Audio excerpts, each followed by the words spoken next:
Dans un village paisible, au pied d'une montagne majestueuse, vivait une jeune fille nommée Zola. Elle était douce et belle, avec des yeux brillants comme les étoiles. Malheureusement, sa mère était décédée, et son père avait épousé une femme au cœur sombre et jaloux, appelée Nandi. Nandi était obsédée par sa propre beauté et enviait la jeunesse et la grâce de Zola. Dès qu'elle en avait l'occasion, elle chargeait Zola des tâches les plus ingrates, puiser de l'eau loin du village, piler le mil jusqu'à épuisement, et nettoyer la hutte du matin au soir. Elle lui donnait à peine de quoi manger et la traitait avec une cruauté constante.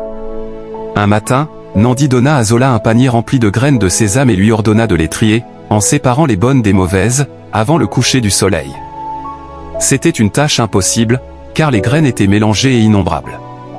Zola, désespérée, s'assit sous un grand arbre et se mit à pleurer. Soudain, une petite vieille femme apparut. Son visage était ridé comme l'écorce d'un arbre, mais ses yeux brillaient d'une douce lumière. Elle demanda à Zola pourquoi elle pleurait. Zola lui raconta son malheur. La vieille femme sourit et dit « Ne t'inquiète pas, ma fille. Les esprits de la forêt veillent sur toi. » Elle siffla doucement, et aussitôt, des centaines de fourmis apparurent. Elles se mirent à trier les graines avec une rapidité étonnante. Avant le coucher du soleil, toutes les graines étaient triées. Zola, remplie de gratitude, remercia la vieille femme. Celle-ci lui dit « Quand tu retourneras à la maison, dis à ta belle-mère que tu as accompli la tâche. Mais ne lui dis pas comment. » Nandi fut furieuse de voir que Zola avait réussi. Elle ne comprenait pas comment c'était possible. Le lendemain, elle donna à Zola une tâche encore plus difficile, remplir un panier percé d'eau de la rivière et le rapporter plein. Zola, désespérée à nouveau, retourna sous l'arbre. La vieille femme apparut et lui dit « Ne pleure pas.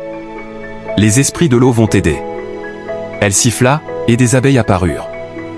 Elles recouvrirent les trous du panier avec de la cire. Zola put ainsi rapporter le panier plein d'eau.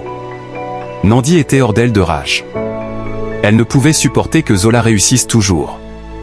Elle décida de se débarrasser d'elle pour de bon. Un soir, elle dit à Zola « Ma fille, je suis malade. Va chercher au sommet de la montagne l'herbe qui guérit tous les maux. Mais attention, le chemin est dangereux. » Nandi savait que le chemin était rempli de rochers escarpés et de bêtes sauvages. Elle espérait que Zola ne reviendrait jamais. Zola, le cœur lourd, se mit en chemin. Elle grimpa la montagne pendant des heures, surmontant les obstacles. Finalement, elle trouva l'herbe miraculeuse. Sur le chemin du retour, elle rencontra la vieille femme. La vieille femme lui dit « Nandi est pleine de méchanceté. Elle veut te faire du mal. Mais les esprits te protégeront. Quand tu retourneras à la maison, ne dis rien de ce que tu as vu. » Lorsque Zola revint, Nandi fut étonnée de la voir saine et sauve. Elle lui demanda où elle avait trouvé l'herbe. Zola, se souvenant des paroles de la vieille femme, resta silencieuse. Furieuse, Nandi décida de suivre Zola la prochaine fois. Elle la vit rencontrer la vieille femme et assista à la magie des esprits.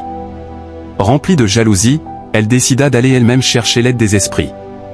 Elle se rendit sous l'arbre et siffla. Mais au lieu de fourmis, des serpents venimeux apparurent. Au lieu d'abeilles, des guêpes agressives l'attaquèrent. Nandi fut mordue et piquée, et elle tomba malade. La vieille femme apparut et dit à Nandi « Ta méchanceté a attiré le mal sur toi. Les esprits ne récompensent pas la jalousie et la cruauté. » Nandi comprit alors la leçon. Elle se repentit de sa méchanceté envers Zola. Elle la traita avec gentillesse et respect. Zola, avec son grand cœur, lui pardonna. Et ainsi, Zola et Nandi vécurent en paix, et la beauté et la bonté de Zola illuminèrent leur foyer comme l'étoile du matin.